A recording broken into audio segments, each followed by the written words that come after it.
Hello, this lesson is about demonstratives, this, that, these, and those. Hola, esta lección es sobre demostrativos. Hi, welcome to Spanish for London again. My name is Laura and today we will study the demonstratives. Demonstratives are the words like this, that, these, and those, and we use them to express the distance, to say where is something.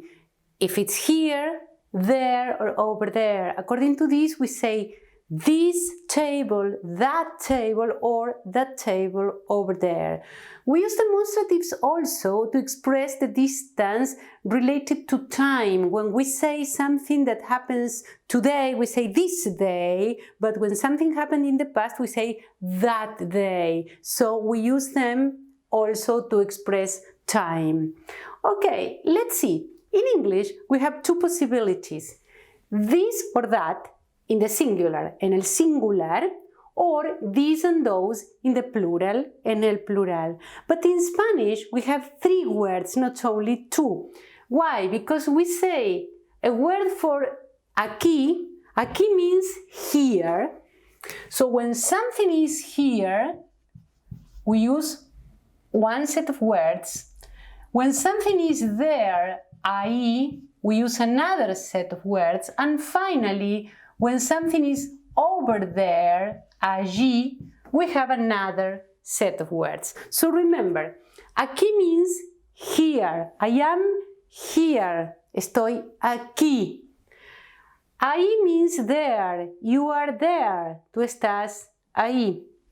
And allí means over there. He is over there. Él está allí. Okay? Aquí, ahí y allí. In Latin America, you will also hear acá instead of aquí and allá instead of allí. So if you listen a person talking in Spanish and he or she says acá, it means aquí. And allá, it means allí in Latin America. Okay? So aquí or acá is the same. Allí or allá is the same. Okay. Now when something is here, if I want to say this book, I say este libro. And if I want to say this folder, I say esta carpeta. So este and esto both are this, masculino y femenino. Do you see this? Este, masculino, esta, femenino. And in the plural, these will be estos y estas.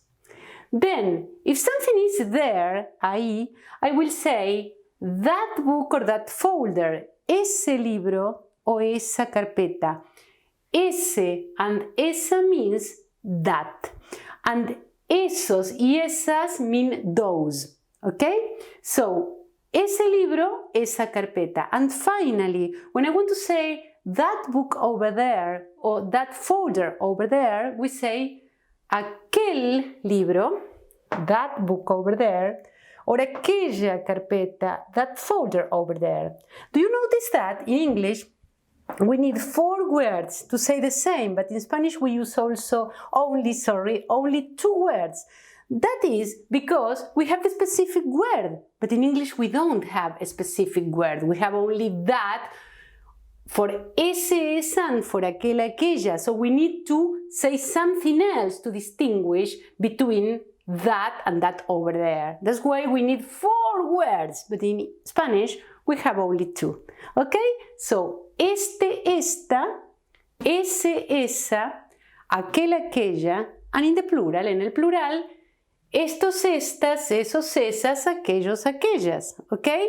Now, remember always that you have to say aquel, aquella. Don't say aquel, aquella.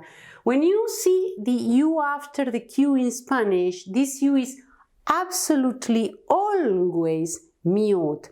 If you don't understand why, go to our lesson about pronunciation. You have a specific lesson and I will clarify this for you in this appropriate lesson. Okay, so aquel, aquella, never aquel, aquella. Okay, and the same rule applies for every single word when you see U after Q. Okay, so now, this is masculino, femenino, masculino, femenino, masculino, femenino. Now, what happens with these three words? I will delete this and I will show you three new words, which are esto, eso y aquello. Okay. These forms are neutral forms, son formas neutras. Even though they end with O, they are not masculine forms, but neutral forms. We use these forms when we don't know if the thing that we are talking about is feminine or masculine. So, a very good example will be, what is this? When I ask you what is this, it's because I don't know. So I cannot know if the thing that I'm talking about is feminine or masculine because I don't know the name. So it makes sense to put a neutral form. So when I want to ask you what is this, I say, ¿qué es esto? And what is that? ¿Qué es eso? And what is that over there? ¿Qué es aquello? So remember, these are the neutral forms. And by the way, have you noticed that when you want to ask something in Spanish, you have to put the interrogative marks not only at the end, but also at the beginning in an inverted form. So, do you see? When you open the mark, it's like this, and when you close it, it's like that. Okay? Remember, this is mandatory. Why? I will explain this in a specific lesson, which is interrogative pronouns. In this lesson, I will teach you all about these words, what, which, when, where, etc., and how to ask everything using them in the correct manner. Okay, so now you know your demonstrative pronouns. So, for example, look at this book. This book is not very big. Este libro no es muy grande. Do you see? I say this book because it's here. So, I say this book is not very big. Este libro, this book, no es grande. But, look at this now. This book is very big. Este libro es muy grande. Okay? So again, este libro es muy grande. And by the way, look at this. When I say this book is very big, este libro es muy grande, this is an affirmative sentence. But when I say este libro no es grande, this is a negative sentence. When you want to negate a verb in Spanish, put no in front of the verb. That's all. You don't need anything extra, any additional or auxiliary verb. Only no es, it's not. No, don't say es no, as in English. You have to put no in front of the verb to negate a verb. Okay, that's the end of the lesson.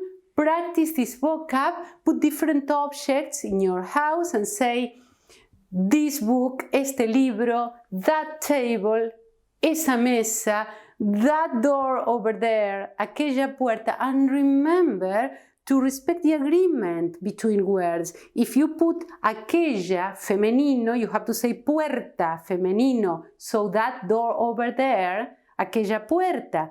But if you put, don't know, gato, masculino, which is a cat, you have to say aquel gato. So put aquel, not aquella, because aquella is feminine and gato is masculine. So always remember that you have to put the words according to the feminine, masculine, singular or plural feature, all connected, all related. Okay, see you next class. Nos vemos la próxima clase en Spanish for London. Yo soy Laura y until next time. Hasta la próxima.